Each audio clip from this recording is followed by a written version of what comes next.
Hi guys, welcome back to Planet Mithril. My name is Mithril, and today I'm going to be showing you a quick and easy and awesome way to create some ruined fortressy bases, perfect for any kind of Orky fortress, Cirith Ungol. I've just done a load of those for my half of a doubles army coming up very soon, or any kind of Gondor outpost where the ruins have been a bit overgrown and taken over by nature again. But I'm going to show you a quick and easy way to bring your models to life and really capture the aesthetic of any kind of ruined outpost or fortress. I'll be showing you how to do this just on a couple of spare bases I've got. I haven't got any models attached to these, that way you can really see how the bases come out when they're finished. And all you're going to be needing to do, is some cardboard, PVA glue and sand, and of course your paints, depending on how you want to paint it. So you can see I've got my cardboard ready to be cut now. I'm aiming to cut long strips about roughly half a centimetre in width and as straight as I can make.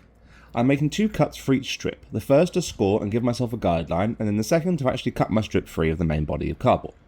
The beauty of stones like these, particularly for ruined fortresses and outposts, is that accuracy isn't the be-all and end-all. If you happen to get a few bricks which are larger or smaller, then it just adds another layer to the depth of your basing. I must stress here as well, please always be careful with using scalpels and scissors, always make sure you're using the proper precautions, and remember, safety first always. Right, so I've got a good few strips ready to turn into bricks. I'm now cutting each strip into smaller segments just using scissors. Remember again, safety first. Again, precision isn't super important, but I'm aiming to make these no longer than about a centimetre in length. The final result should be a more or less consistent horde of half a centimetre by 1 centimetre individual bricks ready to be glued in place to form the basic structure of my basing.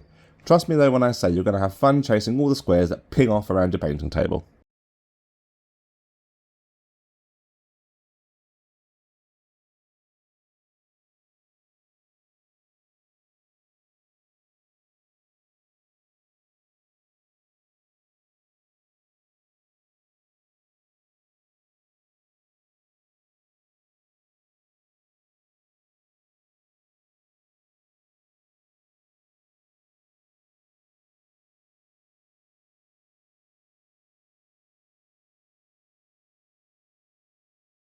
Okay, now all my flagstones are cut up, and I've got a bit of a variation of sizes here. Obviously, I didn't have to be too careful when cutting to make sure they're all equal from the strip of cardboard I used. But obviously now I've got some awkward sizes, so what I can do now is I can kind of cut some in half, cut some diagonals and some chunks out of a couple of little ones, just to add a little bit of extra texture, some broken flagstones and broken paving slabs if you want. You will always end up, unless you've measured precisely, which I'm never going to do because I just don't have that kind of brain to be able to do that. But you'll always end up with a bit of variety of sizes, and then it's just cherry picking the ones you want to go on your base. After chasing down all my wayward cobbles, I'm going to start gluing into my bases. I'm starting by giving the entire surface of the base a good thorough coat with PVA glue, applying this in a circular motion to make sure I cover every single bit, making sure to clear off any extra pooling when I'm finished.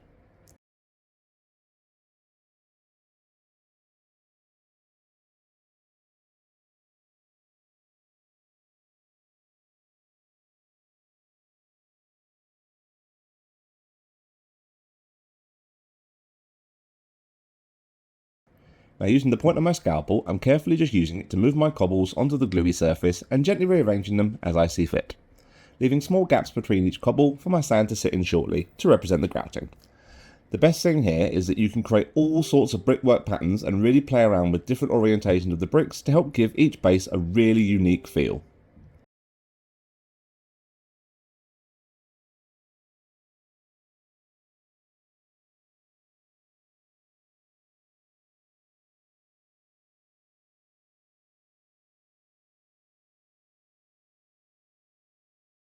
You can add more bricks for a denser cobble look, or less if you want a sparser ruin or outpost. You can see here I'm also cutting some of the bricks in half and smaller segments to represent broken brickwork, and again just adding more depth to each of my bases.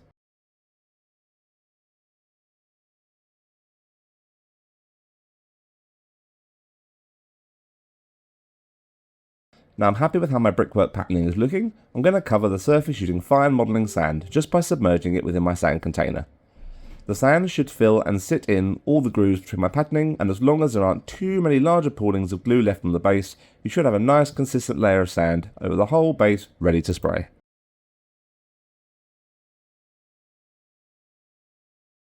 Okay, that's my two bases done. I'm just waiting for them to dry now before I spray them, ready for painting.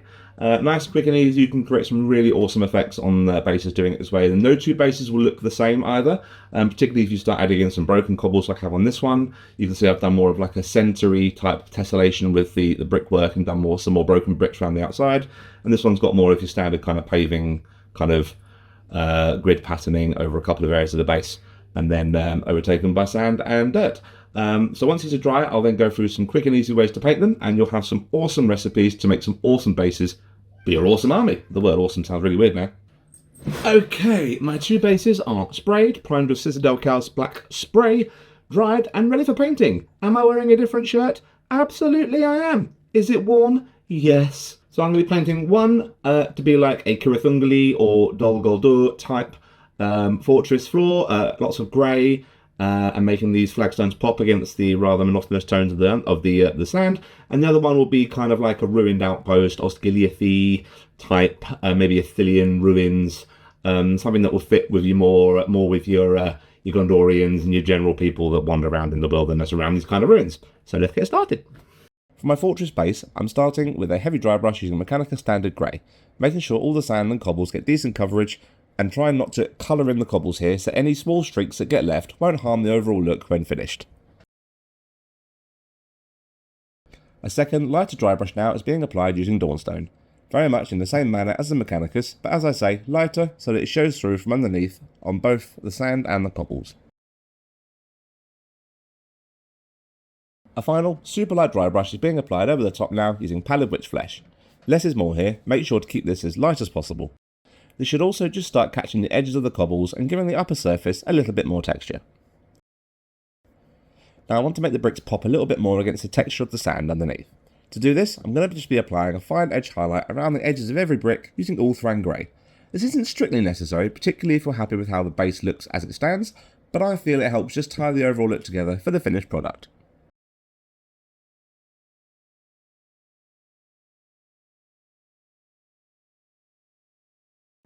Now for my more rural outpost base, I'm going to be starting with a heavy dry brush using dried bark. Followed now by a second lighter dry brush, again this time using Gawthor Brown.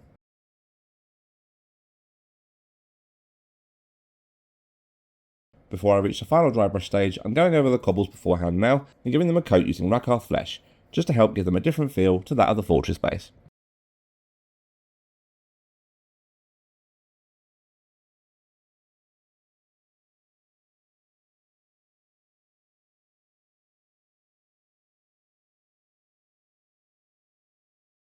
With all this in place now, I'm resuming with my lighter upper dry brush once again using Pallid Witch Flesh, applied again in the same manner as before, just catching the edges of the cobbles and the top layer of sand.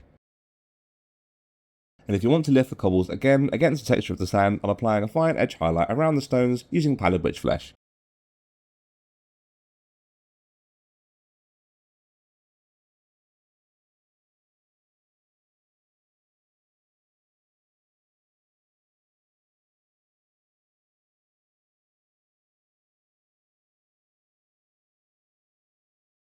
The final stage is to give the rims of the bases a solid coat using dried bark. Now you're more than welcome to use a grey or black for the grey fortress bases if you wish. It basically comes down to personal preference there more than anything else. And there you are.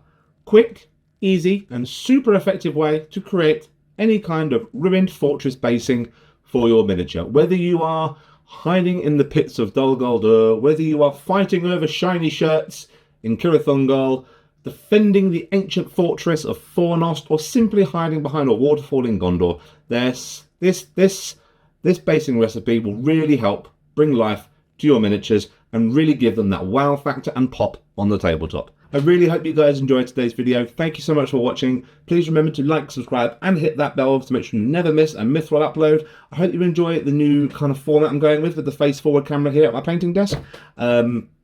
Any feedback, please let me know on the videos that are coming out now. Don't forget, you can head over to our Patreon and support us there for as little as £1 a month. Everything you put in really helps support the channel, and everything we put back into funding the channel and getting awesome content out for you guys. Thank you so much for everyone who continues to support us over there, and thank you once again for everyone who supports us in general and watches the content that we make here. Until next time, guys, Take care, and as always, happy hobbying. Bye guys.